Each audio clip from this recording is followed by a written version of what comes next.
Hello students, कैसे हो आप सब। उम्मीद करता हूँ बहुत अच्छे से आप अपनी पढ़ाई कर रहे होंगे।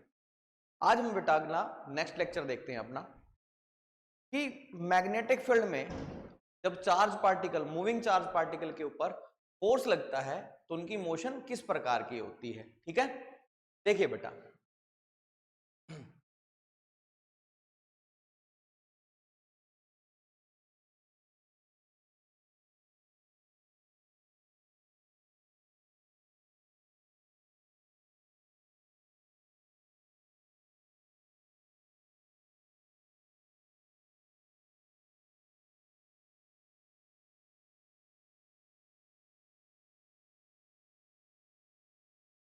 ओके, इससे पहले हम थोड़ा सा रिकैप कर लेते हैं कि सर एक मूविंग चार्ज पार्टिकल के ऊपर जो फोर्स लगता था that is Q V cross P. Okay, अब देखिए फर्स्ट बात करते हैं। अगर इसका मैग्नीट्यूड अगर मैं देखूं, इसका मैग्नीट्यूड कितना आ जाएगा भाई, Q B B sine theta. Theta is the angle between B vector and B vector. अगर बेटा ऐसा हो, मान लो कि मैग्नेटिक फील्ड इधर था, इधर मैग्नेटिक फील्ड था, ठीक है, दैट इज बी, और मेरा चार्ज पार्टिकल प्लस क्यू है और वो उसके पास इधर ही वेलोसिटी है, इधर वेलोसिटी है। तो बताओ थीटा की वैल्यू कितनी होगी, जीरो। थीटा कितना हो गया, जीरो। जब साइन जीरो हो जाएगा तो एफ की वैल्यू भी कितनी हो जाएगी, zero. Therefore F is equal to zero. अगर एफ जीरो है तो इसका मतलब acceleration is equal to zero. अगर एक्सेलरेशन जीरो है तो इसका मतलब इसकी जो वेलोसिटी है क्या रहेगी, कांस्टेंट। तो इसकी वजह से जिस डायरेक्शन में ये मूव करा उसी डायरेक्शन में ये मूव करता जाएगा। इसका मतलब path will be straight line, straight line.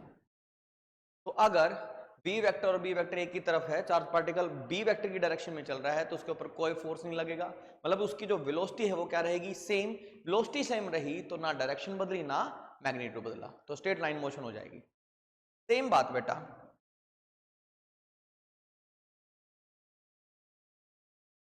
Let's say B vector इधर है, ठीक है, और मेरा चार्ज पार्टिकल इधर चल रहा है with some velocity v plus Q charge, ये बी वेक्टर। तो बताओ दोनों एंटी पैरेलल हो गए, यानी थीटा की वैल्यू कितनी होगी, 180 डिग्री। और साइन 180 भी कितना होता है बेटा, जीरो। अगेन एक्सेलरेशन जीरो हो जाएगी तो वेलोसिटी क्या हो जाएगी, कांस्टेंट। तो नहीं, यहाँ पे भी वेलोसिटी क्या रहेगी मेरी, कांस्टेंट। अगर वेलोसिटी कांस्टेंट रही तो path will be vector constant, तो path will be straight line, path will be straight line. Okay, तो थीटा जीरो हो या थीटा 180 हो, यानी कि वेलोसिटी वेक्टर पैरेलल या एंटी पैरेलल के केस में आपकी वेलोसिटी चेंज नहीं होगी और जिस डायरेक्शन में और जिस स्पीड के साथ वो मूव करी उसी डायरेक्शन में वो चलती जाएगी, यानी कि स्ट्रेट लाइन पाथ होगा। ओके, आगे बढ़ते हैं बेटा। थर्ड केस देखते हैं।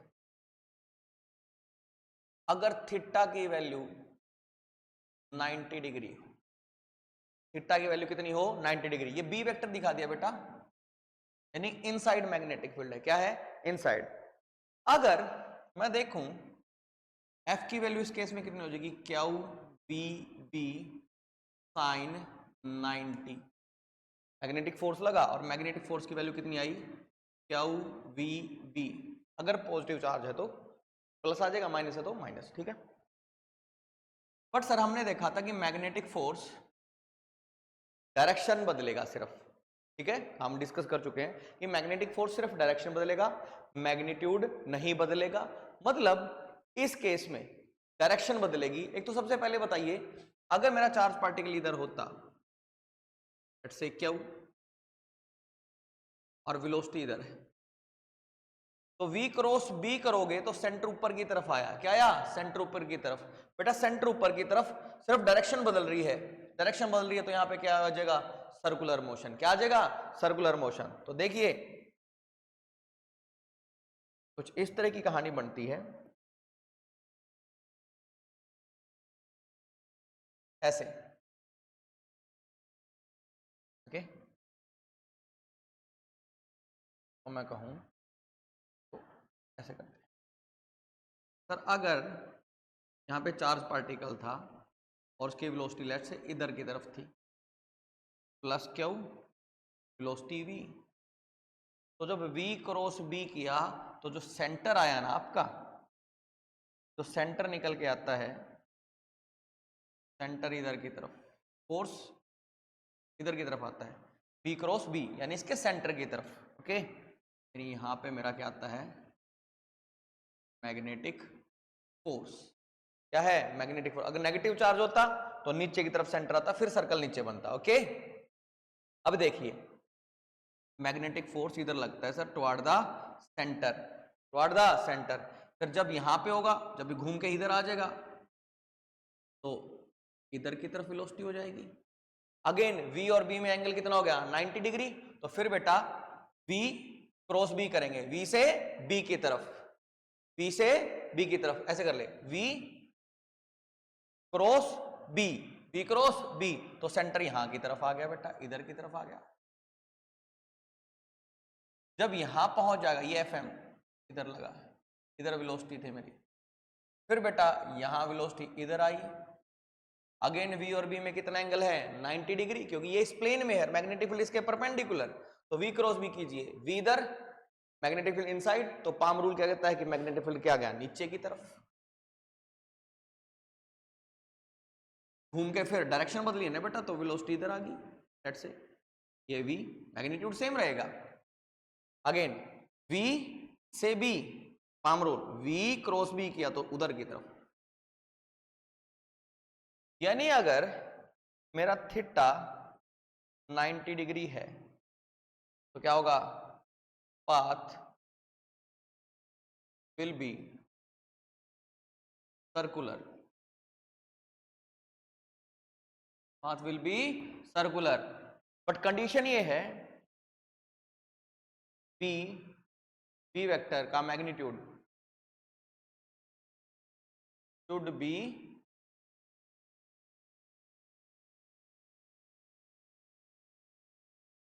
कांस्टेंट। आपका जो मैग्नेटिक फील्ड है ना, वो क्या रहना चाहिए, कांस्टेंट। समझ में आ गया। v और b अगर परपेंडिकुलर है तो पक्का सर्कुलर पाथ वो कैरी ऑन करेगा, बट उसमें कंडीशन क्या है कि magnetic field should be remain constant. ये बात आपको याद रखनी है, ओके। अब मेरे को एक बात बताइए, तो ठीक है, समझ में आ गया है।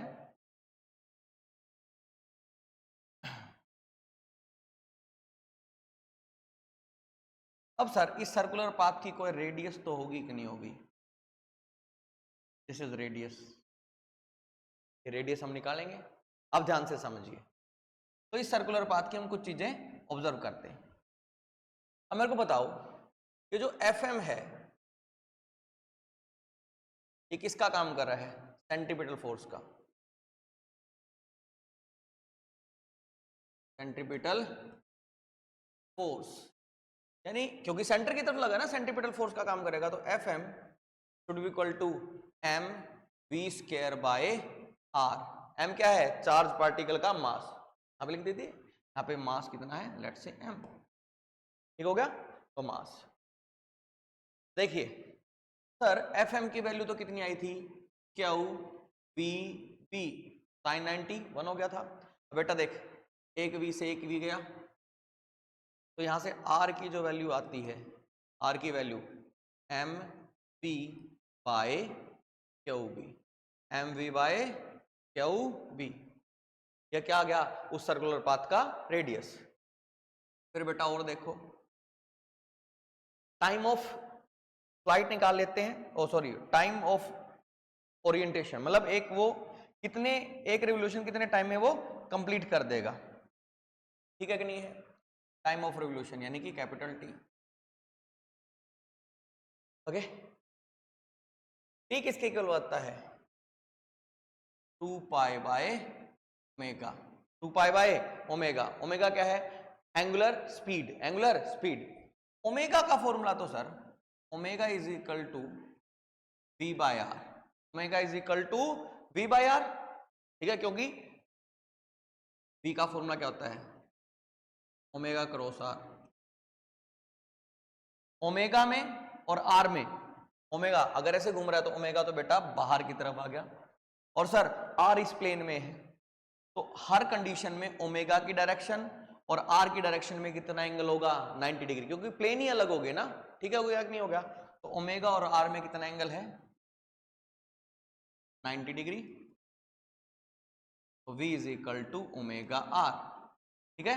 तो ओमेगा की वैल्यू कितनी आ गई? V by R. ओमेगा की वैल्यू कितनी आ गई? V by R. तो 2 pi upon V by R. V by R. अब यहां से V बाय आर की अगर मैं वैल्यू निकालूं, देखो भाई, V बाय आर अगर मैं कर दूं तो वो किसके को आ जाएगा? Q B by M. यानी यहां से ओमेगा भी निकल गया, क्यू बी बाय एम, यहां पे पुट कर दीजिए। T is equal to 2 pi by omega Q B by M. M ऊपर चला जाएगा और क्यू बी नीचे रह जाएगा। तो अगर ध्यान से तुम एक चीज देखो, तो टाइम पीरियड है, time period is independent of V। Time period V के ऊपर डिपेंड नहीं कर रहा है। क्लियर हो गया कि नहीं हो गया? टाइम पीरियड किसके ऊपर डिपेंड कर रहा है? मास के ऊपर। किसके ऊपर? मास के ऊपर, चार्ज के ऊपर। समझ में आ गया कि नहीं आ गया? यानी कि T डायरेक्टली प्रोपोर्शनल टू है M by Q. M by Q. T inversely proportional है V के। किसके इनवर्सली प्रोपोर्शनल है? V के। क्लियर हो गया कि नहीं हो गया? तो अगर चार्ज पार्टिकल है, दो अलग अलग मास पार्टिकल्स का चार्ज क्या हो? सेम हो। क्या हो? सेम। तो उस कंडीशन में क्या होगा बेटा? सर सॉरी, दो चार्ज पार्टिकल है बेटा जिनका मास कांस्टेंट है, चार्ज सेम है, उनकी स्पीड अलग अलग है। कोई 4 मीटर पर सेकंड से चल रहा है, कोई 10 मीटर पर सेकंड से चल रहा है, तो दोनों के केस में टाइम पीरियड क्या हो जाएगा? सेम। क्या हो जाएगा? सेम। कुछ ऐसी कंडीशन है, देखो मान लो एक है 4 मीटर पर सेकंड, तो वो क्या करेगा? छोटा सर्कल बना लेगा बेटा। और अगर 10 मीटर पर सेकंड है तो वो क्या बना लेगा? बड़ा सर्कल बना लेगा। क्या कि नहीं है? यहां जो चल रहा है लेट से वो V1 से चल रहा है, और यहां जो चल रहा है लेट से वो कितने से चल रहा है? V2 से चल रहा है। ठीक है कि नहीं है? दोनों का, इस पार्टिकल का भी चार्ज क्या हुआ है? मास m है। इसका चार्ज क्या हुआ है? इसका मास कितना है? m।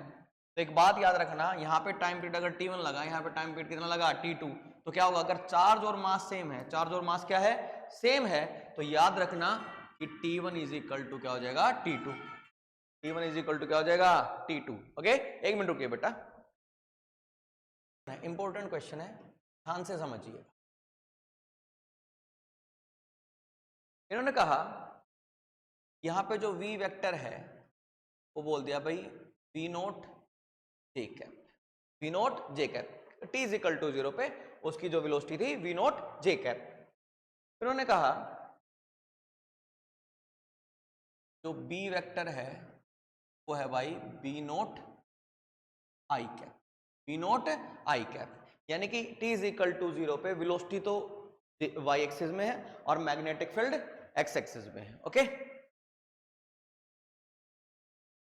और T इज इक्वल टू 0 पे, at T is equal to 0, particle at 0,0। Particle कहां पे है? 0,0 पे। क्वेश्चन में आया फाइंड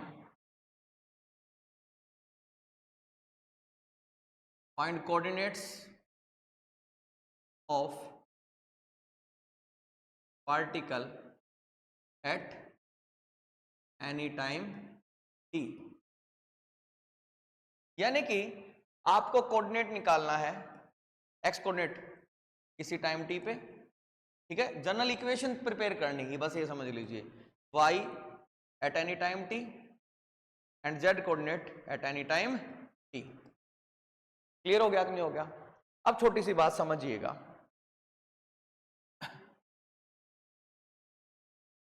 ये समझिए,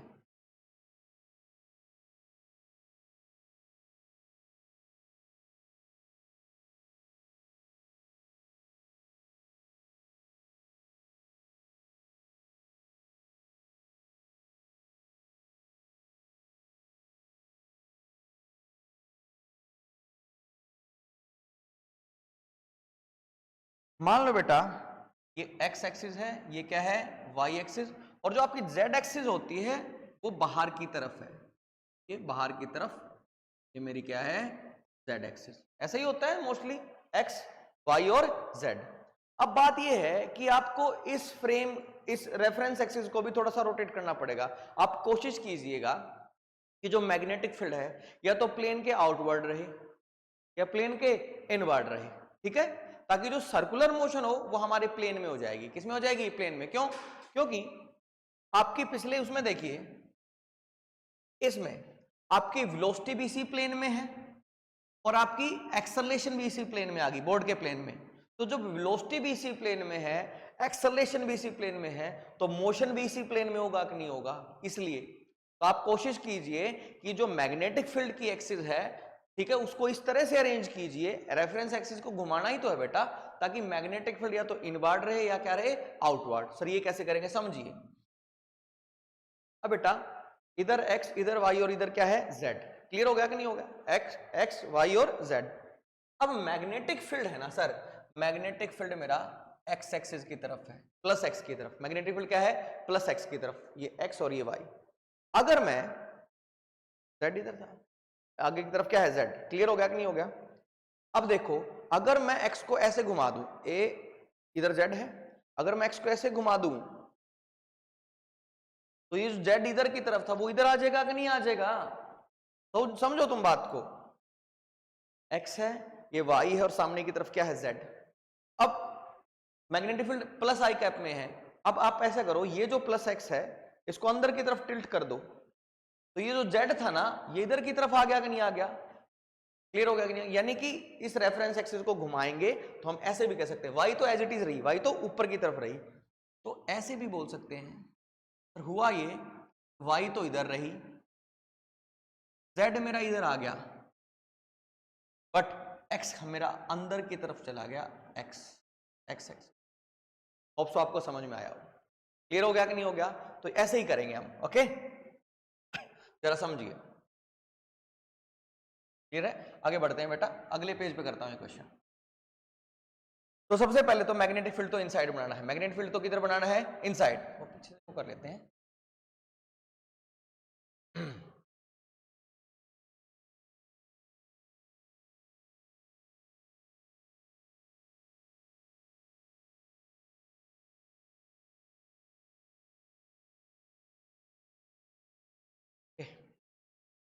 थोड़ा बहुत एज कर देते हैं,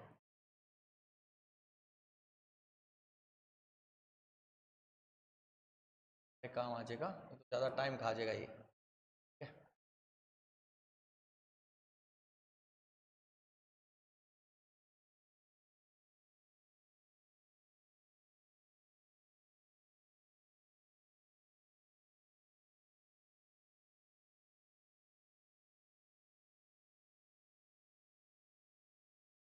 ओके, अब बेटा इधर मैग्नेटिक फील्ड है, एक्स एक्सिस अंदर की तरफ चलेगी और इसकी वैल्यू कितनी है? पी नोट और आई कैप अंदर की तरफ, ओके। अब इधर की तरफ क्या गया? Z axis. क्या गया? Z axis. तो मान लो आपको ये तो पता है कि सर्कुलर वी और बी में कितना एंगल है? वी किधर है? जे की तरफ, यानी वाई एक्सिस की तरफ, और मैग्नेटिक फील्ड किधर है? आई है। तो थीटा की वैल्यू तो यहां पे समझ में आ गई कि थीटा तो कितना है? 90 डिग्री। तो सर्कुलर मोशन तो होगा, सर्कुलर मोशन तो होगा, बट सर्कुलर मोशन किधर होगा? मैग्नेटिक फील्ड के परपेंडिकुलर, मैग्नेटिक फील्ड के परपेंडिकुलर। मैग्नेटिक फील्ड अगर एक्स एक्सिस में है तो जो आपका सर्कुलर मोशन होगा वो वाई जेड प्लेन में होगा। किसमें होगा? वाई जेड प्लेन में। ओके, तो बेटा अब हम यहां पे इधर की तरफ तो क्या है हमारा y, और इधर की तरफ क्या है मेरा z। क्या है मेरा z। t is equal to 0 पे मेरे पार्टिकल कहां पे था? ओरिजिन पे था। किधर था? ओरिजिन पे। ओके, अगर वो ओरिजिन पे था, बस आगे कर क्रॉस भी, ठीक है। अब ध्यान से देखिएगा भाई,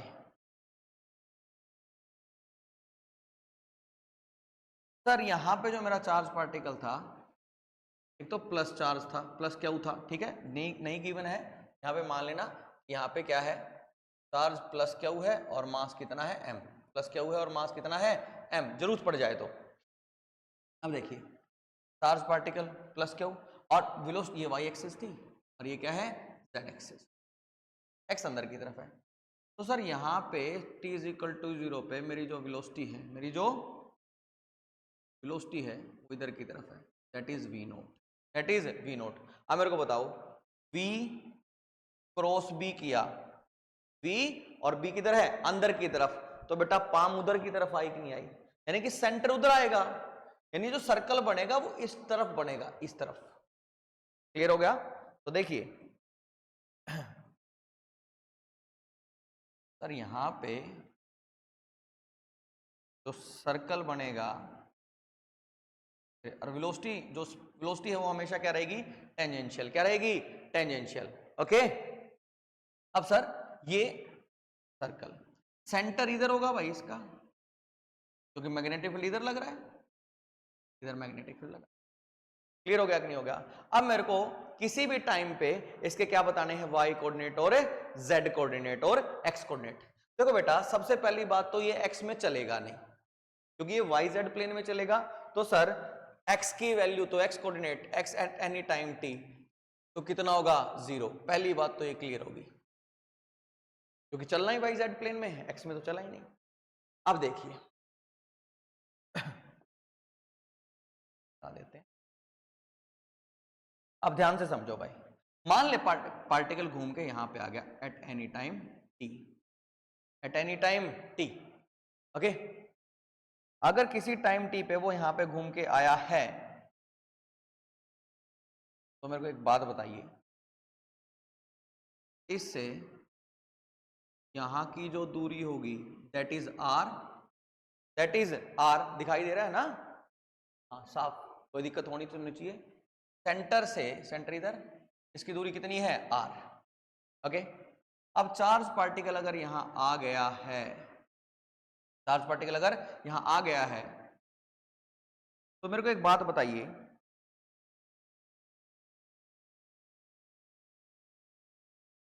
ये मेरे को किसकी किसकी वैल्यू है यहां पे?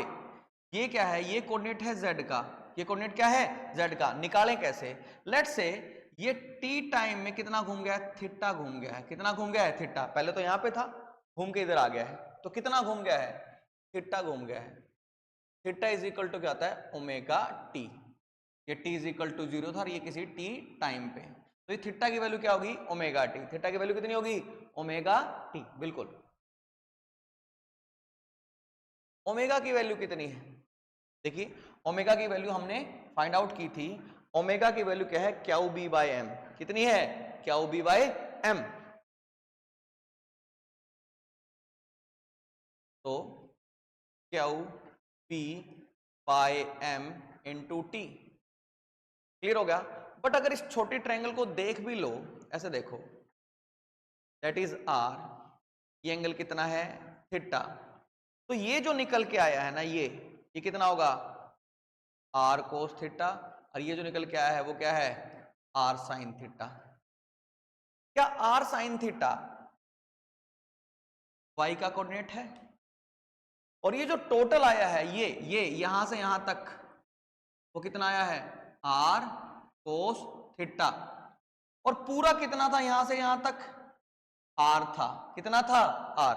थोड़ा सा बड़ा करके अगर मैं आपको दिखाऊं ए, तो थोड़ा सा अगर मैं एनलार्ज करके दिखाता हूं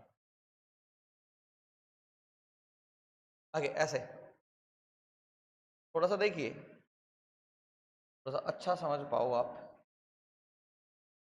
इसको हटा के दोबारा बना देता हूं एक एक चीज।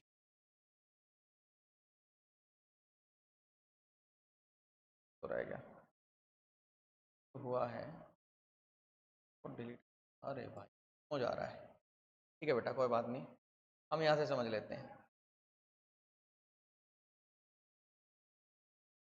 तो भी हटाओ, एक बार के लिए हटा दो, फिर बना देंगे। कर ध्यान से देख बेटा, ये सेंटर था, बिल्कुल सर ये सेंटर था। अगर ये सेंटर था तो ये पार्टिकल यहां से यहां चला गया, कितना एंगल कवर करके, थीटा एंगल कवर करके, थीटा एंगल कवर करके। तो थीटा की वैल्यू अभी अभी हमने निकाली थी, कितनी है, ओमेगा टी। ओमेगा की value Q B by M, Q B by M into T. Okay, अब ध्यान से देखो, अगर मैं इस ट्रायंगल को कंस्ट्रक्ट करूं, दैट इज आर, ये यहां से यहां तक आ रहा है और ये यहां से यहां तक आ रहा है। क्लियर हो गया। बट अगर ध्यान से देखो, ये तो मेरा कितना आया, आर साइन थीटा। कितना आया, आर साइन थीटा। और ये जो आया है बेटा, वो आया है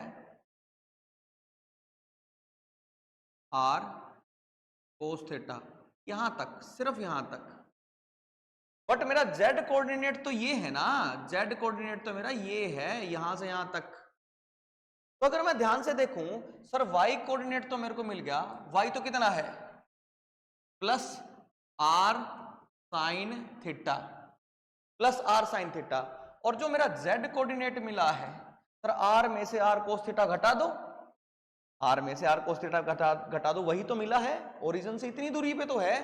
यानी कि सर आर में से आर कोस थीटा क्या कर दो, सब्ट्रैक्ट, और साथ ही साथ उधर प्लस जेड था तो इधर जो आया है वो क्या आया है, माइनस जेड। क्या आया है, माइनस जेड। तो y is equal to plus r sine theta और z is equal to minus r cos theta. और थीटा की वैल्यू तो बड़ी आसानी से हम क्या कर देंगे, पुट कर देंगे। आई होप यू आपको समझ में आया हो। ओके, तो देखिए हम लिखते हैं, तो x any time t, x any time t तो कितना आया है, 0। y eight any time t कितना आया है, r साइन थीटा, यानी कि r sine omega t। R y is a function of t और z as a function of time कितना आया है, माइनस आर कोस थीटा, यानी कि minus r is equal to minus r, common ले लिया, आर कॉमन ले लिया, माइनस पहले पड़ा था, 1 माइनस कोस थीटा की जगह क्या पुट कर देंगे, ओमेगा टी। क्या पुट कर देंगे, ओमेगा टी। आपके पास आर की वैल्यू है, किसकी वैल्यू है, आपके पास आर की वैल्यू है, आपके पास ओमेगा की वैल्यू है, पुट कर दीजिए। होप सो आपको समझ में आया हो। तो इस तरह से हम कोऑर्डिनेट निकाल सकते हैं। ठीक हो गया। बस ये याद रहे कि एक्सिस को, एक तो right hand thumb rule, x से वाई जाओगे तो z, x cross y z, एक तो राइट हैंड रूल आपको याद रखना है। और आपको एक्सिस को इस तरह से मूव करवाना है कि मैग्नेटिक फील्ड या तो प्लेन ऑफ पेपर के रहे परपेंडिकुलर, यानी आउटवर्ड रहे या क्या रहे, इनवर्ड रहे। क्लियर हो गया कि नहीं हो गया, तो देख लीजिएगा।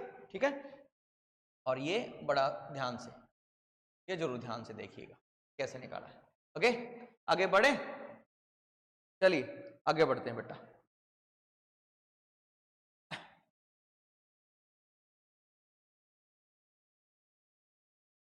एक क्वेश्चन है बेटा, देखिए,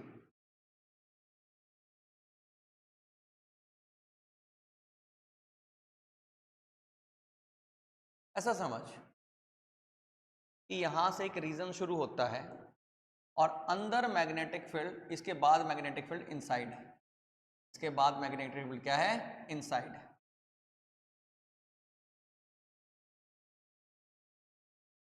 ऐसे।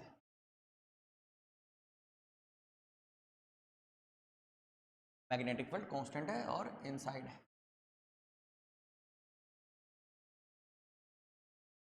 एक चार्ज पार्टिकल था, एक चार्ज पार्टिकल यहां पे एंटर होता है, चार्ज है क्यू, वो भी प्लस का, और मास कितना है m, और उसने हॉरिजॉन्टल के साथ एंगल बनाया है भाई 30 डिग्री। कितना बनाया है? 30 डिग्री। हमें क्या करना है? Time spent by particle in magnetic field, ये निकालना है कि इस मैग्नेटिक फील्ड में ये चार्ज पार्टिकल कितने टाइम तक रहेगा, कितने टाइम तक रहेगा। ओके, इधर मैग्नेटिक फील्ड कितना है? 0, इधर कोई मैग्नेटिक फील्ड नहीं। अब सर देखिए थीटा कितना है? सर v इस बोर्ड के प्लेन में है और मैग्नेटिक फील्ड इस बोर्ड के क्या है? परपेंडिकुलर। तो थीटा की वैल्यू तो कितनी है? 90 है। थीटा की वैल्यू 90 है तो पक्का क्या होगा? सर्कुलर मोशन करेगा। बट ये बात आती है कि पूरा सर्कल बनेगा या नहीं बनेगा, वो डिपेंड करेगा कि इसका सेंटर कहां पे आ रहा है। क्लियर हो गया? अगर मैं अब देखूं v और वेलोसिटी v है, लेट से v क्रॉस b, देखिए v क्रॉस b, इसका सेंटर इधर की तरफ आया है, इधर। क्लियर हो गया? सेंटर इधर है तो पूरा सर्कल तो काट ही नहीं सकता ना बेटा। सर्कुलर मोशन कहां तक करेगा? जहां तक मैग्नेटिक फील्ड है। अब इसका सेंटर ही मैग्नेटिक फील्ड के बाहर आया है तो कुछ पार्ट तो ये सर्कुलर करेगा और उसके बाद फिर ये सीधा निकल जाएगा। क्लियर हो गया कि नहीं हो गया? तो देखिए सबसे पहली बात तो सर बी क्रॉस बी किया तो सेंटर सर इधर आता है, यहीं। ओके, सेंटर यहां आ गया सर। जो मेरा मैग्नेटिक फोर्स होगा वो इस तरफ लगेगा। क्लियर हो गया कि नहीं हो गया? अब क्या हुआ सर, यहां से सर्कल बनेगा और ऐसे। क्लियर हो गया? ठीक है, अब ध्यान से देखो,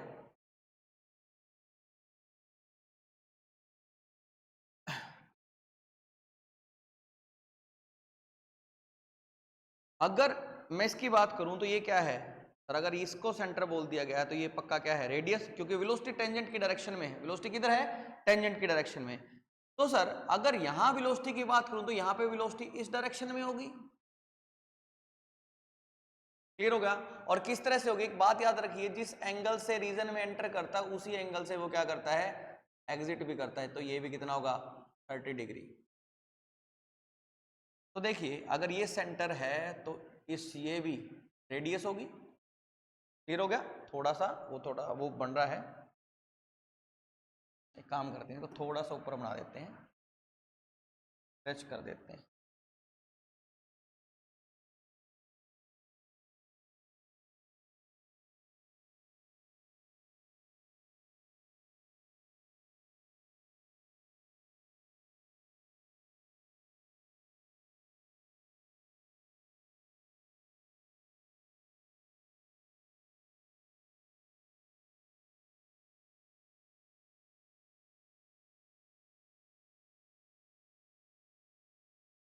यहाँ पे सेंटर ऐसे मान लीजिए।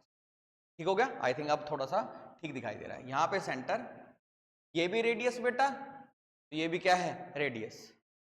अब देखिए अगर मेरे को ये एंगल मिल जाए, यही एंगल तो उसने क्रॉस किया है, तो ये एंगल मैं निकाल लूं थीटा, और थीटा को क्या पुट कर दूंगा? Omega T. ओमेगा की वैल्यू मेरे पास है तो टी आ जाएगा, तो टाइम स्पेंड तो किसके इक्वल आ जाएगा? Theta by omega. Theta by omega. Clear हो गया कि नहीं हो गया? अब ये थीटा मेरे को निकालना है, ये थीटा होगा कितना। चलिए समझते हैं, एक बार इसको हटा देते हैं हम। एक काम करो, क्यों ना इसको दो पार्ट्स में बांट लेते हैं। क्यों बांटा समझेंगे।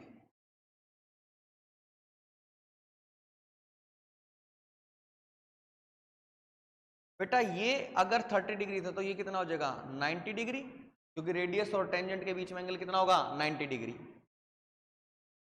ये 90, तो बेटा ये एंगल कितना हो गया,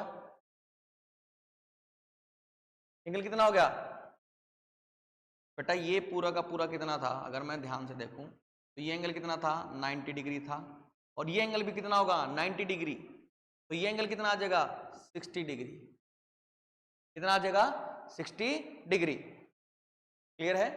देख लीजिए मैं यहां पे बना देता हूं, ये मेरी वेलोसिटी इधर की तरफ थी लेट्स से,